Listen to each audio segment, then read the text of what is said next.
And those, again, were all images from Westchester County, things that just happened to people. Yes. So now what we're doing is you got a bag here.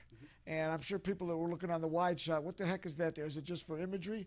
You say this is a practical way, and that people, if they're smart and can stay on top of it, they can really protect themselves if a disaster hits. So let's pick that up and show me what you're... Well, I tell you what, Terrence, this is one of the tools that we want to have talked to people in Westchester County about. We have something, a program called Be Red Cross Ready, which has 3 key components that we want families, communities, businesses to be involved in. One is to have a kit.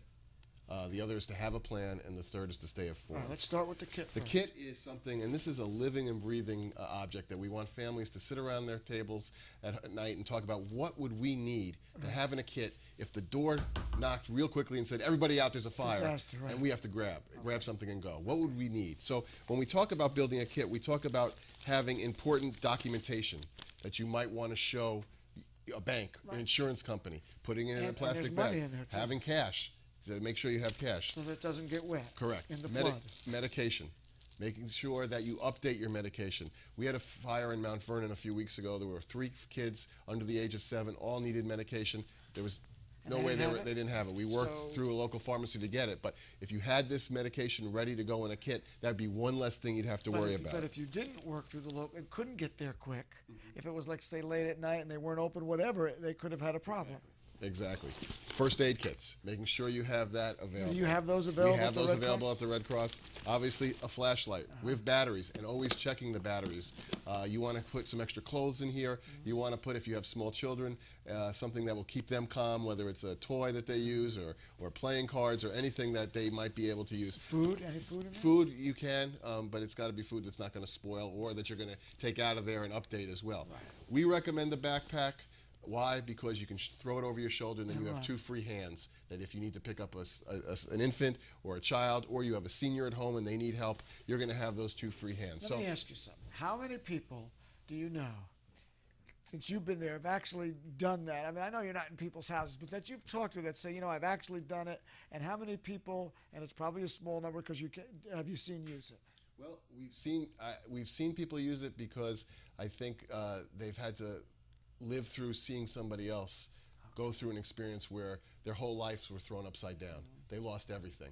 And again, we have to walk a fine line, Terrence. Again, I don't want to sound like the voice of doom. Right. But when you talk about preparedness, when you talk about sitting with your family to really have a plan so that you can recover from a disaster quicker than if you lose everything and aren't prepared, that's the message that we need to continue to talk about in Westchester County. So again, one of our goals, you asked at the beginning of the show what some of my missions are. One of our missions is to really go through to every community in Westchester County and have those conversations with folks. All right, so that's the first one. Now what's the second component? Second is having a plan. Okay. What happens if a disaster happens in the middle of the day? Your kids are at school, one parent's home, one parent's at work. How are you going to get reunited as a family? How are you going to make sure that everyone knows that everyone's okay and that you're going to stick with your plan to get reunited? And the first thing we talk about is identifying a person that you're going to call, that every family member is going to call to say, we're okay, and now we're going to meet at the school auditorium. And it could be someone not even in this town. Well, that's what we want people to think about. What happens if there's no phone service in your town?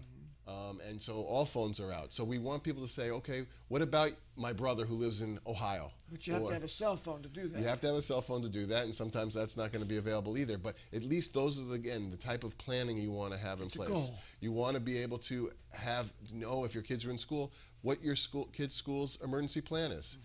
Every parent should know that, so that if, again, anything happens, they know exactly what's happening to their child as well. And the third component? Third is really staying informed, knowing what to do and where to look for any updated information.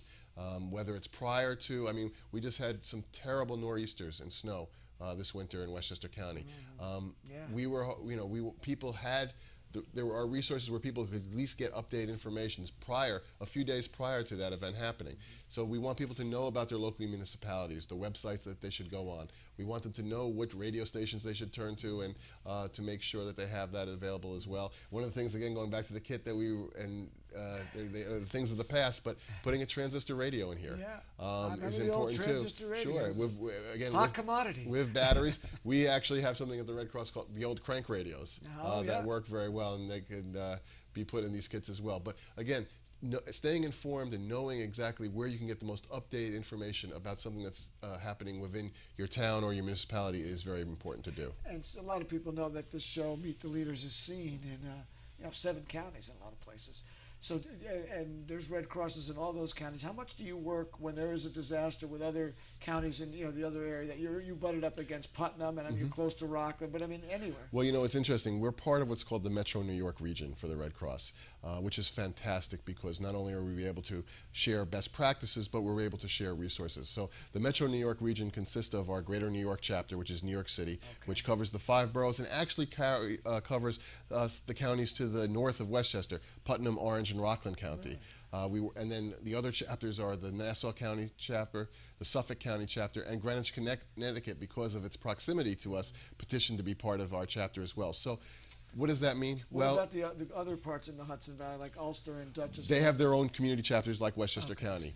But the importance of having this teamwork together and this model together is that if and when we ever have a major disaster in Westchester County, I'm going to be able to call my counterpart in Suffolk and Nassau and New York City and say, we need help. That's terrific. And they're going to be able to do the same thing. If something happens in Nassau County, the CEO of Nassau County is going to call me and say, we need people to help work our shelters. We need people. We need your emergency response vehicle.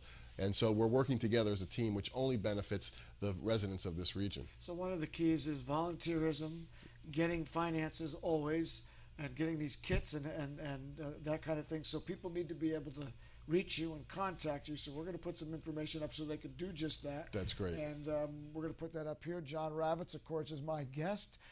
He's the CEO of the American Red Cross in Westchester County, and that's on North Broadway in White Plains. The phone number is 914-946-6500, www.westchestercountyredcross.org. Again, the phone number is 914-496-6500, and Ravitz at usa.redcross.org.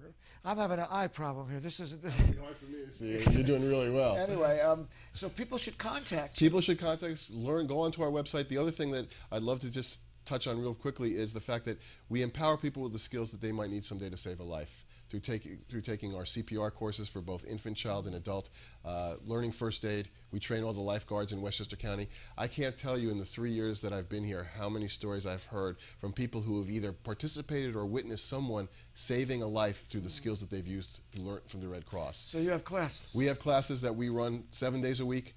We have classes that we hold at our chapter, or we can go out to community organizations and businesses and schools. Call us and we'll get you those classes. All right, thank you for being a guest on Meet the Leaders. Thank you, Terrence. I want to thank all of you for joining us. I'm Terrence Mikas. As always, have a good night.